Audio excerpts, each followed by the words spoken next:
జీవితంలో మనం అనుకునే సిద్ధాంతాలు ఊహాలు ఏవి వాస్తవాలు కావు. ఇతరుల కంటే మనమే గొప్ప తెలివైన వాళ్ళం అనుకుంటాం. సందర్భం వచ్చినప్పుడు జీవితం మన మెడలు వంచి పాఠాలు నేర్పుతుంది అని బాలీవుడ్ నటి కరీనా కపూర్ తన ఇన్స్టాగ్రామ్ స్టోరీలో హాట్ ఇమేజీతో తాజాగా పోస్ట్ చేశారు. భర్త సైఫ్ అలీ ఖాన్ పై ఇటీవల ఓ అఘాంతకుడు కత్తితో జరిపిన ప్రాణాంతక దాడి నేపథ్యంలో ఆమె పెట్టిన ఈ పోస్ట్లో ఆసక్తికర వ్యాఖ్యలు చేశారు. ఈ పెళ్లిళ్లు, విడాకులు, ఆందోళనలు, పిల్లలు పుట్టడం, ఆత్మీయులు మరణాలు, పిల్లల పెంపకం ఇవన్నీ మనదాకా వస్తేనే పూర్తిగా అర్థమవుతాయన్నారు. గత నెల 16న సైఫ్ పై దాడి జరిగిన రోజున కరీనా మా కుటుంబానికి ఎంతో సవాలుతో కూడిన రోజు అని సామాజిక మాధ్యమాల్లో వ్యాఖ్యానించారు.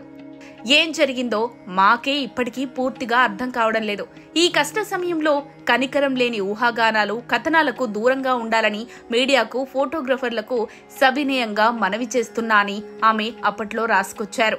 ఇక దీన్ని బట్టి చూస్తే నమో విశ్లేషణ ప్రకారం ఈ విశాల విశ్వంలో మనకు అంతుబట్టని విషయాలెన్నో.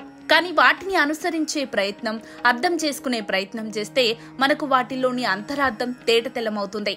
నమో సిద్ధాంతం ప్రకారం ఈ అంశాన్నే మొదటి నుంచి విడమర్చి చెప్తోంది. భిన్న వేదికల మీద ఈ విషయాన్నే సరళంగా అర్థమయ్యేలా వివరిస్తోంది. ఎంతో మంది నమోను అనుసరిస్తున్న వాళ్ళు అంగీకరిస్తున్న వాస్తవము అదే. ఈ ప్రపంచంలో ప్రతిదానికి ఒక లింక్ ఉంది. ప్రతి చర్యకు ఒక అర్థం ఉంది. ప్రతి ఇద్దరు మనుషుల కలయికకు ఒక కారణం ఉందని రుజువు చేస్తున్న క్వాంటమ్ మెకానిక్స్ సూత్రము అదే. ఈ ఏడాది 100 ఏళ్ల పండుగ చేసుకుంటున్న క్వాంటమ్ మెకానిక్స్, దాని చుట్టూ తిరిగే ఈ ప్రపంచం, భిన్న సంఘటనల నేపథ్యం, వీటన్నింటినీ క్రోడీకరించి వాటిని ప్రేక్షకులకు అర్థమయ్యేలా వివరించే ప్రయత్నమే మీ నమో వేదిక చేస్తోంది. రానున్న రోజుల్లో మరింతగా నమో విశ్లేషణలు మీ వరకు చేరుతాయి.